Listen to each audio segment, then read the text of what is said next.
You can support the Double Loop Podcast by contributing at patreon.com/Double Loop Podcast. Thank you to our supporters, and we hope you enjoy the show. Welcome to the Double Loop Podcast, your source for everything about fingerprints. While you're working on your comparisons, we'll talk about comparisons. I'm Eric Ray. And I'm Glenn Langenburg. Hey Glenn, what do thesauruses eat for breakfast? I don't know. How about a synonym roll? Wow. It's not bad, Eric. I like that Thank one. you. That one. My brother sent me that one, and I was like, ooh, that's a good one. I got to use that. I like it. It's very highbrow. Very intellectual. Yeah. Next episode, I already have one planned for next episode. Complete opposite. Yeah, I feel like the Mensa listeners in the audience are rolling around on the floor right now. Because you don't get a good homophone joke, every day. It's true. It's very true. So anyway, how you been recently? I've been good. I've been busy good. We did a courtroom testimony class at my agency this week that I'm involved in. I do a couple of the lectures, then we go through moot courts with the students, all of them. I mean, you sit through all of them and comment, and there are times I feel like I'm Simon Cowell of the group. Like, Minnesotans are so nice, and they're just so, oh yeah, that's good. Yeah, that was good. No, that was good. Just a couple of things, I thought I'd mention, and I'm like, no, that kind of sucked. Sorry, and here's why, specifically. I mean, I'm not, I don't try to be mean about it. I try to give very constructive criticism, but there is a bit of a twang of guilt afterwards. Like, I hope I didn't crush their dreams and hopes, but I mean, they're there for honest feedback, and I don't want to I don't want to devalue my comments. If everyone else is sitting there going, well, that wasn't real good, and then they get to me and they go, well, yeah, no, that was all right, and then they're not going to put much faith in the criticisms that I give. I mean, it devalues the strength of it if you're not completely honest. That's why when on American Idol, if Simon Cowell ever gave a nice comment or said something really good, you felt 10 times better. Right. Right. So yeah, I felt a little bit like that at times. So a question is this for people just coming out of training, or is this for people that have been around for a while? Just coming out of training. In fact, they're all relatively new. For most of them, this would have been their very first exposure to courtroom testimony. I've heard some ideas kicking around at my agency that maybe we should do more of an advanced courtroom training and advanced moot court. Once you've been around for so long. Sure. To go beyond, okay, you've met the bare minimum of what we require you to do after you've been here for a year or whatever. But to get to the point of, no, everybody that works here should be able to comfortably go in and handle a Daubert-style testimony with knowledgeable defense experts. And I don't think that most labs have everybody in their lab in that position.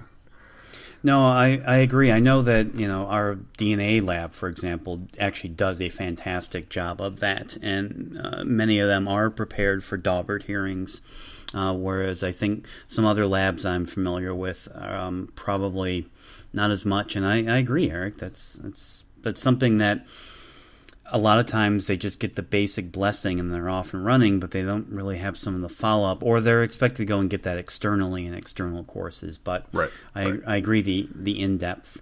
Now, you and I should probably do just an episode on testimony, because it's one of the things I share with the students in this class are just some of the times on the stand that were really difficult for me, or I struggled or lost my temper or my cool, or things I regret. And a lot of things I regret, or little things I'd say that I thought I was being helpful that would come back to haunt me. And just I share all those stories with them, and you're human. Even though you've been doing this for 15, 20 years, you still have testimony that, it wasn't as good as could have been in your head. We're always ultra critical of ourselves, and just how a good attorney can take the most offhanded statement and just turn it against you. And it's just what they're good at. Right, and that's why they make that money, is because the good ones are good at that. So nothing that's actually, to my knowledge anyway, moving forward, but I think it also depends a lot on the unit. People that are that do a lot of blood alcohol testing just seem to get better over time because they go and testify like every month. Yeah. While if you're only going once or twice a year, it's hard to improve when even when you do go, you may not be facing a lot of that tough stuff each time, or you're probably not. Yeah, good point. I mean, it's like any muscle, you have to exercise it. Exactly. All right, well, let's get into things, because we got a great topic for this week. Very exciting. That's the Noblest Group, Brad Ulery, Austin Hicklin, Tony Roberts, and Joanne Buscaglia have published another paper based on, well, it's actually based on both the white box and the black box studies. But it's called Factors Associated with Latent Fingerprint Exclusion Determinations. So there's some data here that they've been promising to get published for a little while now, at least to the last conference last summer. But now it's out, and it's got some really interesting things to see in the data, and I think it reinforces where a lot of agencies have been moving recently in regards to the exclusion decision. All right, so I'm just going to jump in to my favorite graph here, or favorite couple of graphs, because I can't help myself when something like this comes out, as I just flip ahead and look at the pictures first, and then go back through and start reading everything. But it's in the paper, and it's available free online right now. Let's see if I can find out a good place to do the link, but you should be able to even just Google search for the title of it and find it if you don't have it already. Or email us. Or email us, yep, and we'll send you a copy of it, or a link to where it is. So figure 6 is one of the things that first jumps out at me, and this is looking at the false negative rate, and they broke it down into different aspects in the study to see if they could figure out differences between when these false negatives happen. They have an LQ metric, that's the latent quality metric, and that one, for both the black and white box studies, shows that most of the false negatives happen in kind of the middle range of quality. When it's too low a quality, I guess examiners aren't making the exclusion decision as much, and when it's really high quality, then they aren't making the error as much. But it's that middle ground where that error is happening. Right. And can we talk about that a little bit? Yeah. All right. So let's back up a little bit here, because in their methods they talk about how they measure the quality, right? Using the software LQ metric. For anyone who's using Next Gen IAFIS ULW software, you may know that there is an automatic assessment of the quality of this. And Hicklin has published on this elsewhere, and it's this thing where you can circle the latent, hit a button, and it gives a quality map and a score for the latent. One of the things I actually learned in this paper, which I don't remember reading in the LQ metric paper, I mean, maybe it's there, but I must have missed it, was that score is a probability of essentially hitting the individual if, in fact, they are in the database. So a score of 80 okay. It represents a probability about 80% of hitting that person if they are in that database. That was new to me. I didn't realize that. I mean, the score is based on lots of things: the overall quality assessment, the continuity of the print, the surface area, a number of things. But I didn't realize that score was probabilistic based on that. So the score can be anywhere from 0 to 100, or as far as I remember, 0 to 99. But obviously the higher the score, the better. And as you're pointing out, there's that mid-range of about 40 to 60 where the false negative error rates are the highest. So about 40% to 60%, a score of 40 to 60. And the second is 60 to 80. Once you get above 80, you're dealing with a beautiful latent print.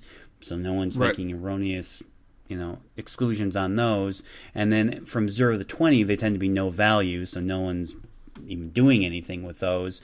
And 20 to 40 is that the error rates are going up, but not a lot of people are necessarily... they tend to result in inconclusive. So it's really that, like you point out, mid-range, where there's just enough there to render a conclusion, but not a lot of good information. So, so for my first takeaway from that is that just looking at the print, this tool, if you're in that middle range, if you're using that tool, that may be something that can maybe raise a flag if you're in that middle range, or maybe be extra careful here before you make an exclusion. But or have 100% verification. If you don't normally have exclusions verified, that would be the good spot to do it. There you go. But in general, if you're not actually actively using that tool in casework, that the overall quality of the print, you just have to be careful about the ones that are just kind of average, which I would think is, maybe even the most of them most latents kind of fall into that average category. You've got some on the really good end, some on the really low end that you may not even deal with, but the ones in the middle are the more problematic ones. Right. But overall, I took that as not really the LQ metric isn't necessarily the best way for the examiner to take into casework as a predictor of, okay, when should I use exclusion or not? Because it is this middle range, it's not the high or low end, or there's not a trend in one direction or the other to give a warning as to when exclusions are more problematic. Right.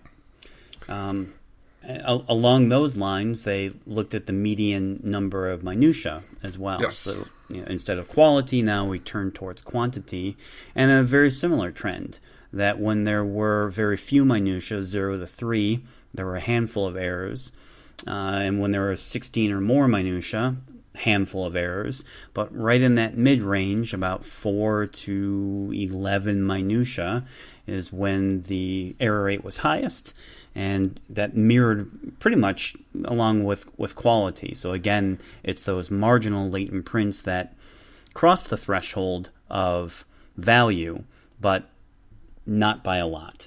Right. And here I almost kind of discard the 0 to 3 minutia number as something that you would just basically not even really bother with. Why? I mean, if someone's going to exclude solely on pattern type. True. But if you discard that point and look at the rest of them, then there is a downward trend. Basically, more minutia has a lower false negative rate. If you, I'll get to the next graph here in a minute to kind of follow it up. But the next graph on Figure 7 talks about the negative predictive value. So when you say exclusion, how often are you right? Yeah.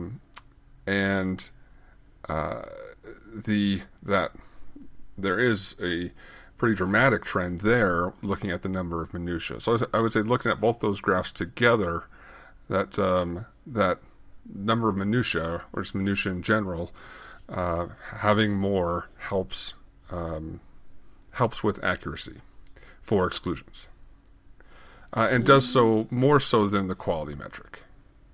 Okay, interesting. All right. All right. If we're going to stick with this graph, then do we want to talk about difficulty now? Then exactly. Difficulty is kind of a mixed bag. Between the black box and the white box, the graphs look a little different. But what they both agree on is that the easy or very easy ones do tend to have a lower risk of erroneous exclusion. If you even go back to the very first black box study, if some of this data is a little scrambled up, but if you parse it out a little bit more, and this is back for one of the first graphs in the black box study, it's the difficult, it's the easy ones, or even the medium ones that are initially also declared value for exclusion only, that has a higher risk of error. So if, let me rephrase that, if the examiner looks at it and says, yep, that's a value for identification. Basically, these are already the good ones. And after comparing and saying exclusion, they said, oh, that was easy. That was an easy exclusion. Your risk of error is really low. And if you say that was a difficult exclusion, then your risk of error is higher. However, with the ones that are value for exclusion only, these are already kind of pre-selecting to be difficult and have lower, number of minutiae because you can't identify it, is what the examiner is saying. And then you exclude those. It's almost the same risk of error between whether you thought it was an easy exclusion or a hard exclusion. So I think that might be why the graph here in Figure 6 in this study doesn't have as clear a trend. But if they were to separate out that difficulty and into the value for ID or value for exclusion only categories, then the data, I think, behaves a little bit better. Okay. All right. Well, the last one in that graph is the one that was most stunning to me, the presence of a core and delta. So in Figure 6, I saw that one coming a mile away. I've been talking about it for years. No, I know. In fact, let's get to that, because it's one of the things I did highlight way back in the beginning of the paper. They mentioned that, for example, 3 agencies in Arizona now require an anchor point, core or delta, in both prints and discrepancies in both level 1 and level 2 to render an exclusion. Only after noting distinct differences in 2 or more target groups can the examiner essentially find sufficient disagreement to exclude. So they're referring to, again, your agencies that require a focal point, core or delta. Right. So this is a controversial topic that comes up quite a bit in class for me, and probably I assume for you, because some agencies are surprised where you have these tips, for example, these beautiful, beautiful tips, or right. a nice clear area of palm, but no core or delta, and yet you might have 20, 30 minutia, plenty of features, and have a great idea where it's from, but not truly a core or delta. And right. if you follow this policy, well, then you can't exclude. And I know for some examiners it's a very frustrating policy. After looking, well, first of all, is that a fair assessment of that approach? Yes. For tips, that's the case. A lot of people question about like hypotheners, and for those, we make allowances. It's not our policy isn't as cut and dried as core delta. That's mainly what's used, but it can also include like a vestige or a major crease or a large area such as the hypothenar, where if you basically have all of it but still don't have a core delta or major crease, you can still exclude because it's so obvious as to where you're looking for. Right. Okay. So, but yes, they're every time we teach the class, we really do push that viewpoint. And some people... Well, now you've got some data to back this up. Well, and there was hints of it before, but this is much clearer. Right. And it really is spreading to a lot of different agencies. More than just those 3 that we talk about, that this paper talks about in Arizona. I'm often surprised sometimes when I get there and people have already said, we got a copy of your policies a couple of years ago or a couple months ago and have already started moving in this direction. But then they're always looking for ways to kind of tweak and improve to things to fit more the culture and the people and the environment, with the staffing and funding needs that their agency has. Everything really has to be put through that kind of prism in a fine-tuning kind of aspect. But right. Anyway, Okay. So yeah, it's I think it looks like really one of the best predictors here, because there's no overlap from the tails, the error bars between core yes and no for core delta, and to extent all the other metrics here, even though they show trends, there is that overlap of the error bars. Right. So the data that we want the listener to hear, if they can't see the graph in front of them, is that when essentially the core or delta was present in both the latent and exemplar, the examiner was accurate in their exclusions 96% of the time. So they made an error about 1 in 25 times when the core or delta was present. But when the core or delta were not present, then they made an error 12% of the time. So that's roughly 1 in 8 times. That's huge. I mean, that really is huge. That's a huge improvement to go from 88% when it's not present accuracy for exclusions to 96% accuracy for exclusions when it's there. That to me is pretty compelling data. The one thing I'd like to consider, and someone to do a follow-up study or otherwise, is I suspect that the core delta presence is going to map on as well with the minutia, that in those impressions that are relatively considered either easy or have lots of minutia, you might also have the core and delta present, just as the nature of that. So it might Absolutely. be nice. Right. So it may be nice if you could pull that out and go, okay, well, here's the policy, that if you've got 8 to 12 minutia, 8 to 12, and it's a medium print, then you have to have core and delta. End of story. But if you have 16 to 20 minutia and it's relatively clear, then the policy could allow for no core or delta. That might be, to me, the compromise, to see, because I suspect they're all correlated in some way, but require them for those medium prints, but take them out otherwise. But without those data, I don't know is it the core and delta that's making it so good, or is it just the core and delta happen to be part of the large amount of information that's present? Well, this isn't actually the first bit of data that I use in the class talking about why you need to have a core delta. There was the UCLA paper that came out a couple of years ago with Kellman and Minuchin and Dror and Charlton. There's a bunch of authors for that one. Right. And in that one, they looked at all these different things: number of minutia, size of the print. They did their own quality metric. They looked at they did some sort of ridge edge clarity measurement. They looked at contrast throughout the print and in different areas of the print, and they did all sorts of different things, looking at what was the best predictor. And the best predictor of accuracy in most of the they lumped erroneous exclusions and IDs together, but most of the errors were exclusions. So the best predictor of accuracy and difficulty and examiner confidence and the time it took the examiner to do the comparison, the best predictor for all of those was presence of cores and deltas. Good point. That's a great point. Yep. Well, all right. Well, maybe.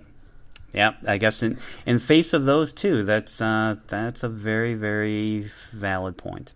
So the numbers you mentioned, though, those were the negative predictive values. So when you say exclusion, how often are you correct? That's figure 7. Figure 6 is the false negative rate, which without cores and deltas in both is about 9%, and with cores and deltas in both is about 3% for erroneous exclusions. Yeah. So now taking that down to figure 7,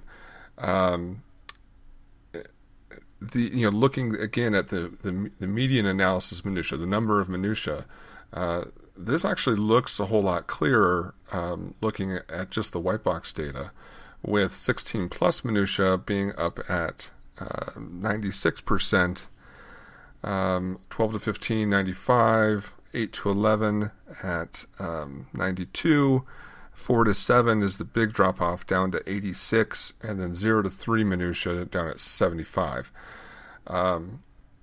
So, I there is a really nice trend there as well. And I think it really comes down to both. That you need a core delta, but you also need minutia around it. And when you have more minutia, it helps a lot more. And even here in this graph, you can see that clarity also helps. Right. From in the white box, the 80 to 100 range basically being 100% accuracy, and then quickly dropping off 60 to 80% on the LQ metric, dropping down to 95%, and then really even down at the bottom, only dropping down to about 91% negative predictive value for basically 0 to 40 on the LQ metric.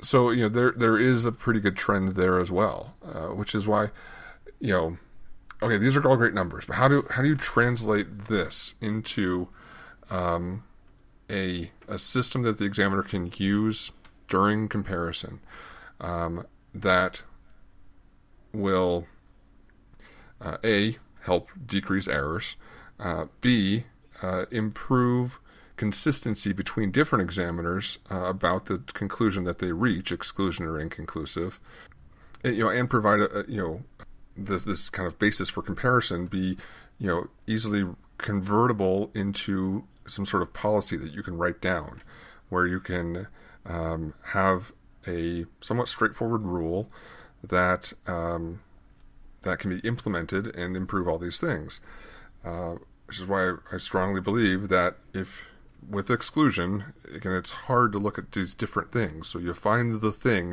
in both prints that's the same, the delta or the core. If both prints have one, then okay, that's the same in both, and then look for clear minutia around it that are different, and then you have yourself an exclusion. I think that mindset you can write down, you can improve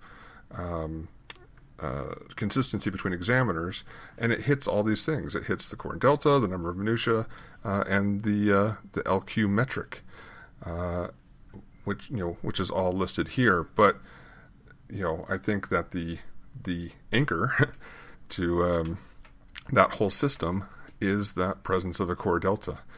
This special infinity point in both prints that is easy to find, hard to distort away, and can provide the basis to build clear differences out from there. Let me ask this. Sure. Because again, I know there are still examiners that struggle with that. Well, what if I know where this is? I mean, why do we have to have a core or delta? What about in the instances where you have a sense of where the core is or delta? You can't quite see it, but right. You're right on the edge of it. Does that count in a policy like that? I mean, I know a policy is easier when it's strict, clear by definition, right. It's there or isn't. But what about those sorts of, well, it's almost there? So operationally, the way I work is basically you got to know within like a ridge. It can't just be like you've got the hint and it's within this 5 ridge circle. You more have to know, okay, it's either here or here. Like you may be a ridge off, but you basically have it. And for really 2 reasons. First is I've seen people make mistakes. There's a really good one in the fingerprint interest group that's on the trigger of a gun. And you think you can see the core like right about where it is and kind of go from there. And every time we do the workshop at the conferences, even the 4-hour workshop, we get about 25% of the class saying exclusion when it's an ID. we're not very good at being, okay, the core delta is like right about here. And then once you make that decision, if it's about here, then expanding your tolerance to be able to have to shift the minutia appropriately. That's another thing. When you're at the core delta, your tolerances are pretty tight because things can't shift all that far. If you're considering like a 45 degree angle, coming out from a core delta, there's only, that's when you're right next to it. 45 degree angle is only like a few ridge units. But if you get really far away from the core delta, now a 45 degree angle to search is can be a huge portion of the exemplar to search through. The other point, though, is much more of there's a special word for this, and I'm blanking out on it right now. Utility function. Well, it all comes down to a utility function. What is the benefit of going out on that ledge now that we see it is more of a ledge without the core delta, when the exclusion decision is far and away, most of the time, a huge majority of the time, useless information? The distinction between a core exclusion and conclusive, and they mention it here in the paper, is essentially meaningless. I'm going to read that because I was going to get your thoughts on this. Very early on in the paper, they say operationally in casework, the distinction between an inconclusive and an exclusion is often not important. Occasionally, it might be important for exculpatory evidence if the latent is of high probative value, like the handle of a knife, or if the latent indicates that another person was at a crime scene. However, the probative value of an exclusion is usually minimal because excluding a person does not mean that person did not touch an object. So I think we've talked about this, a little bit before. Do you agree with that statement? I do, absolutely, and which is why I think which is why I think that it's totally fine to not go out on that ledge and say exclusion. It's the same mindset as when we go through training. At least for my trainer said, you'll eventually come to a latent print where you'll say, I think it's him. I know it's him, but I just need one more minutia. And he said, when you get to that point in that case, just let it go. Don't go out there on that ledge to call an ID if you're really not sure. We just, with the same philosophy on exclusions, without the core delta, just go out on that ledge. It's not worth it, especially for exclusion, because it's so often not a helpful decision for the trier of fact. Now, I think in those few cases that it is helpful, that it's important to recognize those value for exclusion only prints, which is why when I write reports, I'll mention that they exist, but without going through and doing the comparison on them, just in case there is that information would be useful in this super rare case. Then at least somebody knows that they can ask for those comparisons to be done. Yeah, this is interesting because I don't know I share the strength of the view that you have. I mean, I understand it intellectually. I'm probably on the spectrum somewhere. I mean, if Carrie Hall was here, I think she'd be yelling at you right now. And she'd be very angry, and maybe we should get her on to yell at you. I'm not biased. This is not my fault that exclusions don't mean anything. It's just the way of nature, Well, I mean, this is the thing, though. I mean, maybe I'm doing more defense work or whatever. It just becomes such a question that they're constantly asking because I think they can do more with that, whether or not that actually pans out in front of a jury or results in a favorable outcome for them more often than not. I don't know that, but they sure are very interested in that question and do want to know more often if their client can be excluded. I mean, this is where I'd like to get other viewpoints on this.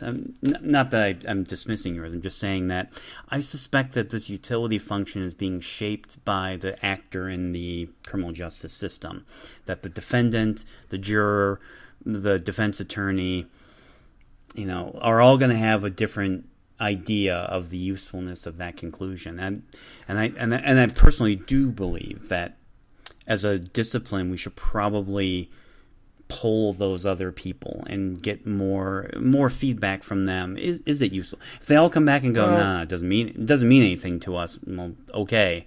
I mean, I know this is a view that I think we hold in this profession. I don't know that it is synchronous with these other actors in the system.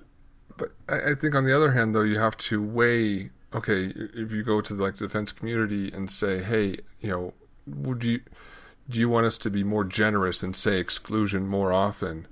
And if they come back and say, oh yeah, absolutely, well, does that mean we should then do it? If it's if it's clear that, well, really the only reason that they're saying that is so that they can say, hey, there's an exclusion here, and maybe twist and overstate the value of that exclusion. And if that more generous or liberal use of an exclusion increases our error rate, I just don't see the worth of that. It's a fair point with the risk there. That's the thing, is what is the true probative value of it? How is that assessed? I mean, I know you have a thought on it. I have a thought on it. Right. Does it matter that we have thoughts on it? Do we get to decide that probative value? And do we have any real say in that? I don't know. I mean, I'm asking a question that I can't answer myself. Oh, okay. I think that as the fair and unbiased scientist in the situation. My BS meter's already going off. Who actually understands the meaning of these conclusions possibly more fully than actors that have more of a vested interest in the agenda. Outcome, you can say it. In the outcome of the trial. We were talking about the trial prep stuff earlier, right? Yep. And I honestly, and maybe this is bad, but I honestly don't care anymore. I'll go in and testify and very much try to say what I mean, and say what the evidence means, and whether or not they admit me, allow me to testify, or who wins or who loses, I don't care anymore. It seems like such. I don't know. Maybe it was going through that multiple testimonies with that one trial where I had the inconclusive with similarities, and just seeing both sides try to twist what that meant into something that helped them more, and having to go back and just restate over and over again exactly what I wanted to say, and without going past that. And if anyone ever kind of stepped up and tried to overstate what I was saying, coming back and restating, the limits of that, where it was just like, I don't care anymore. So kind of with that thought here is, well, I just want the decisions to be as accurate as possible. And yep. Okay. when I see this as, okay, this makes it more accurate, and this also actually makes sense to me in a method to find sufficiency for exclusion, then, I mean, and recognizing that most exclusions don't say anything, totally fine. Pulling back with how liberally we've used exclusion in the past. Yeah, I can get on board with it's a clear policy, clear less risk for us, the examiner, who suffers consequences that continue from this case to the next case to the next case. Absolutely, whereas another good point. An attorney doesn't. They can change their viewpoint in any case. I can get on board with those things. Looking at the utility of it from our perspective, I'm still unsure of the true value of it. You make good points. Is that, of course, that true value gets distorted through the lens of each person and how they want want to shape the outcome. So I'm not quite sure about that. It raises deeper questions. Here's another thing. Maybe this will help with the discussion. It's funny how the paper, we've kind of really just touched on the data a little bit and just kind of gone on with this whole more philosophical discussion, but I like it. The other option, right, is inconclusive right now. And what I say right now, when it's inconclusive in this scenario, is it's inconclusive due to insufficient detail in the latent print, meaning the latent print lacked a core delta, which is why it's inconclusive. What do you think of like defense attorneys or Carrie, or even your thoughts on if when we find no similarities, and the only reason we don't exclude is because we don't have this anchor point, usually core delta, to tie it to? What if our inconclusive statement was a little more clear in that manner? That we're inconclusive, basically while no similarities were found between the two prints, we couldn't reach an exclusion decision because it lacked this kind of feature, or some sort of language to that manner, where kind of the opposite of inconclusive with similarities, we're saying inconclusive with no similarities at all. Yeah, the Swigfast draft, the methodology draft from 2013 or whatever, had those new inconclusives in there. And that's exactly how that was described, essentially, almost an exclusion. I could get on board with that. Frankly, I could, because to me it's a more descriptive inconclusive. It's clear why it's inconclusive, that, look, there's no correspondences here. I looked everywhere, but essentially I really do need a focal point to be able to, per policy, to exclude, just because of the risk to my reputation, my error rates, etc.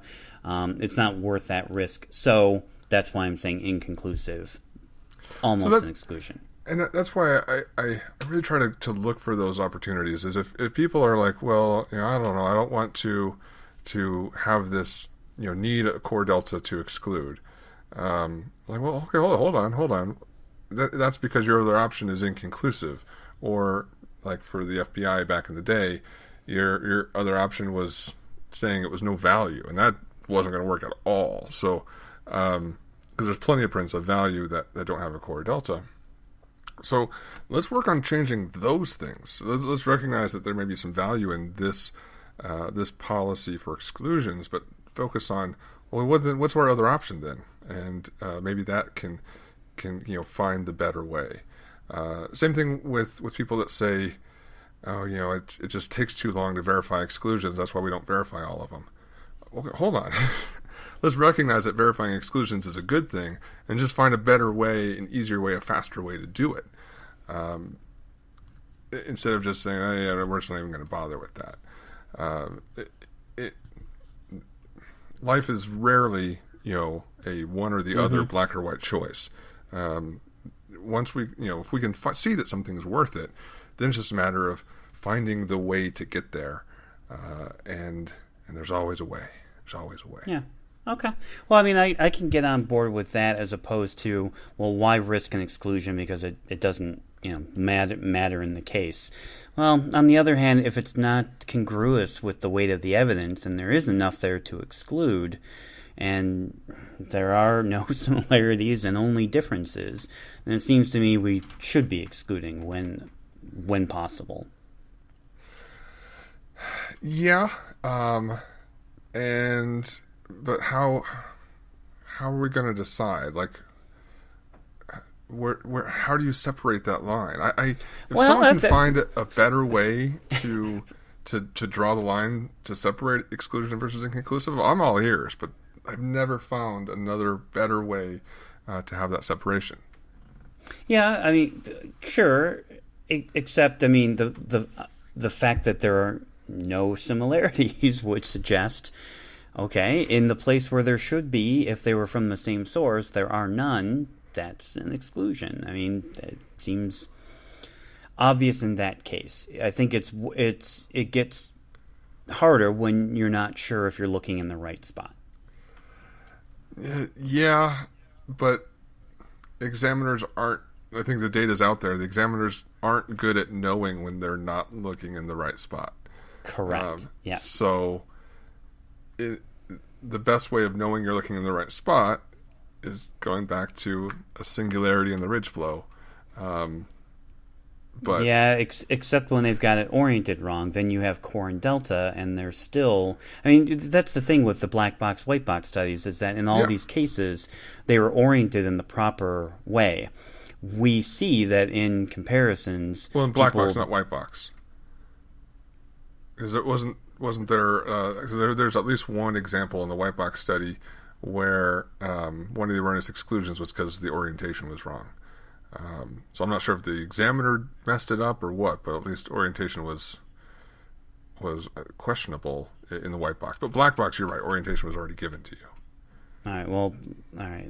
I'm not sure about white box, but with black box, right, they definitely were oriented, and still it was an extremely high error rate. It's just even when there are core and delta, people still have them oriented wrong. All right, but let's move on to one more set of data I think is worth talking about.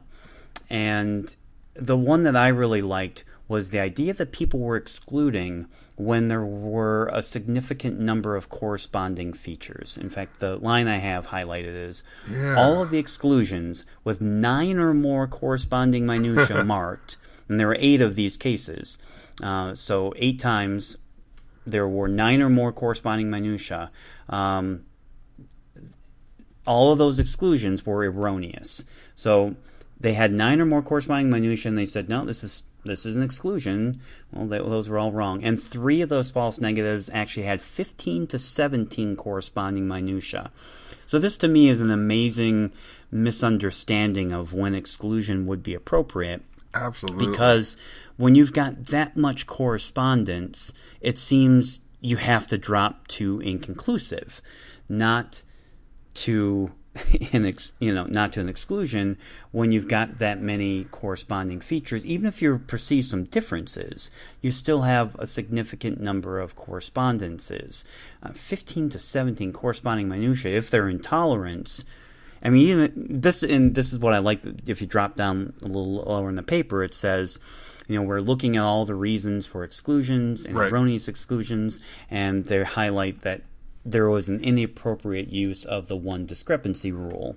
And that seems to be, to me, what's in play there. That examiners are still adhering to a one discrepancy rule, and in doing so, made a very large number of erroneous exclusions in light of a high number of corresponding minutiae. For some of those, even when 15, 17, it makes me wonder if whether or not a clerical error snuck into things here, where if you had that much stuff, if you just click the wrong button for ID versus exclusion, there's no way really to tell here, but and it doesn't really change the data at all, but.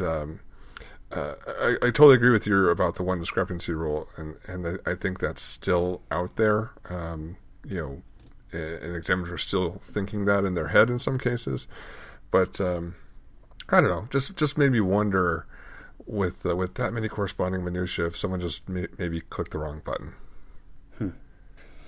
I suppose it's possible, but I know when we did the studies, Cedric and Christoph and I we had, are you sure this is your answer? And then this is your answer. Can you justify your answer?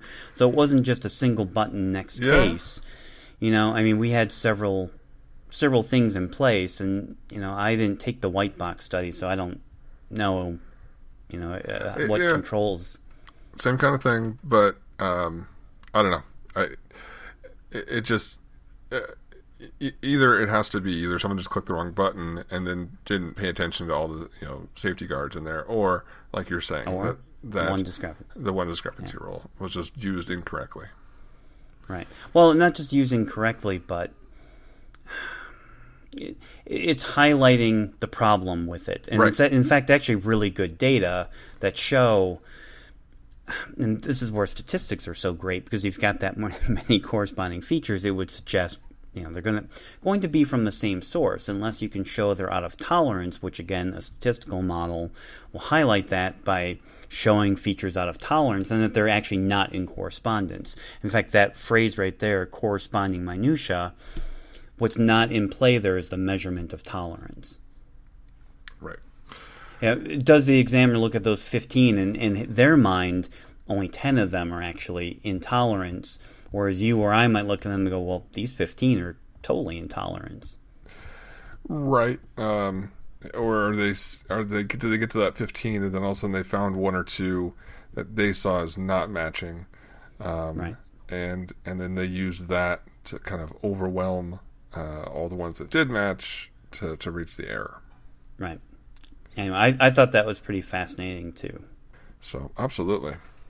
Well, I really do appreciate the folks there at Noblest taking the time to go back through and trying to pull out even more data from what they've already done.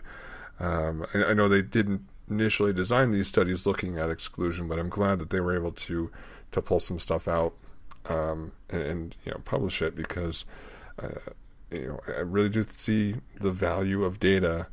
And not just that, but moving forward, if an agency is trying to establish an exclusion policy, having this kind of data and basing your policy around the data, it obviously makes sense, but a lot of times policies just kind of get written without being based in any kind of reality other than just what one person thinks about it.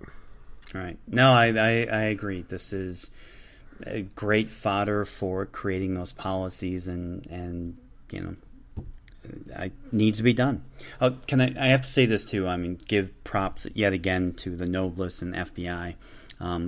Great research, great paper. Absolutely. Love the data, easy to follow. And you know what? I've said this before. I'm going to say it again. You know what I love about them? I love that they're references. I love that they tell a story of the work that's come before them, not just their work, right. Lots of other people. And they bring in all the people who have sounded off on this topic, and you get a nice mention in there. I think that's great. I wish more of the researchers out there did that, as opposed to, well, here's all the 30 papers I've done and that's all that exists, and no one else has written on this but me, and I'm the first to have done that.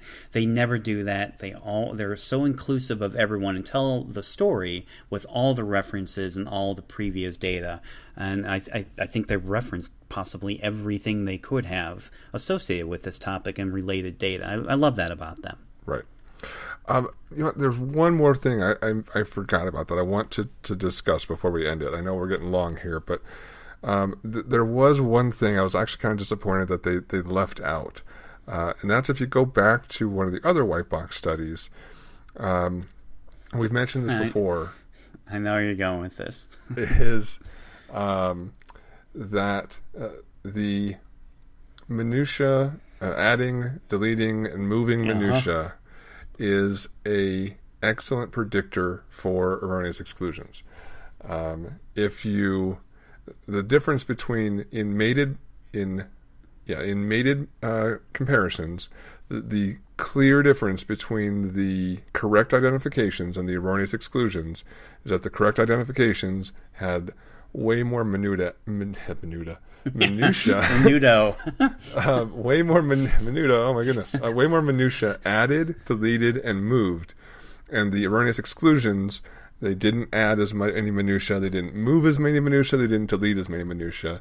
In other words, they didn't go through a cyclical ACE process.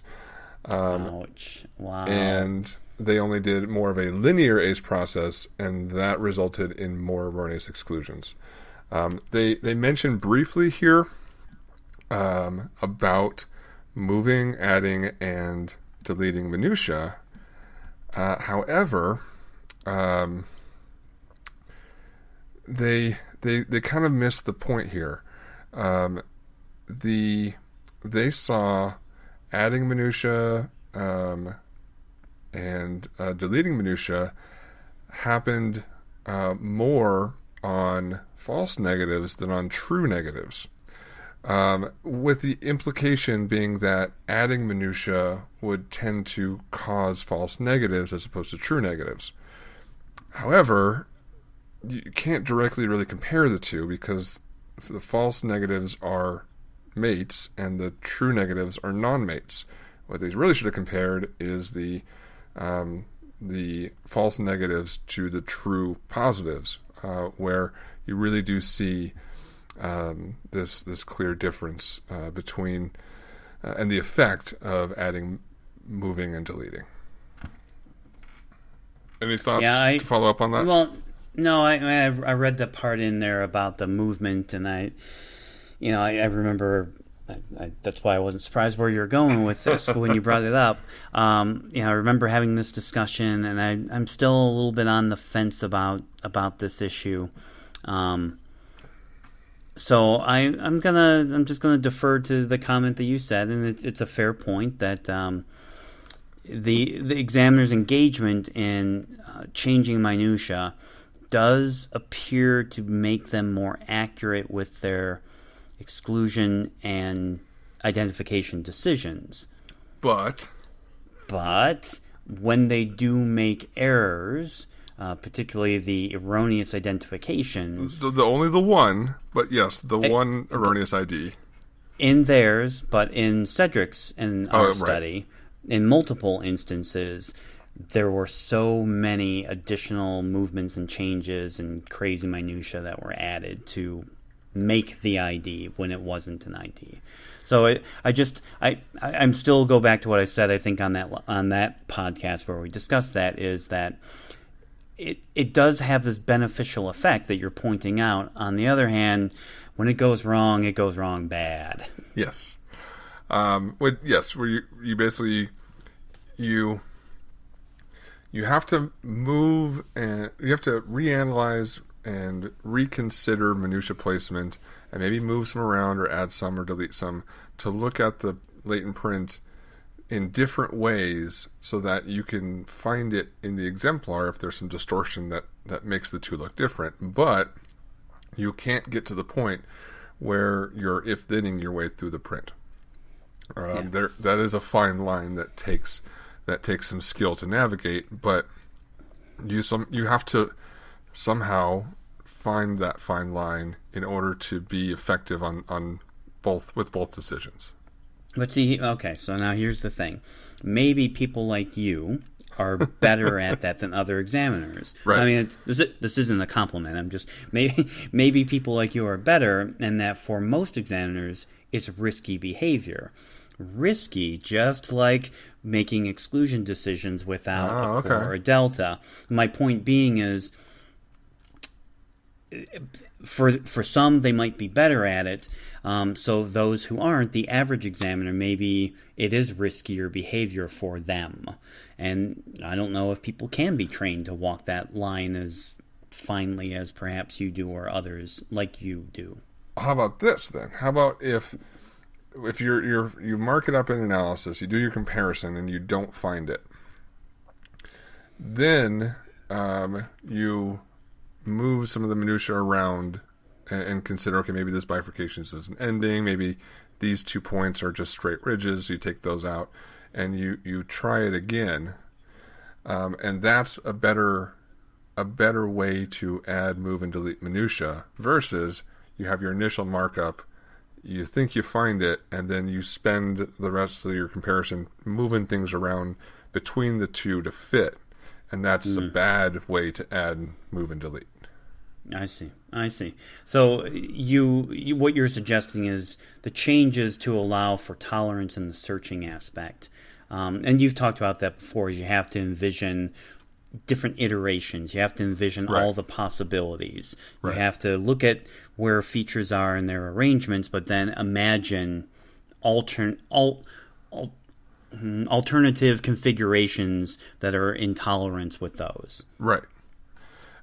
So that you're adding, moving, deleting is a good thing during the search, but a bad thing during that measure of sufficiency. Yeah, interesting. We're throwing up. Wow, this has been a heady episode. I think we've solved lots of things this week. I think we have. I think we need a lot of research to back this up now. No.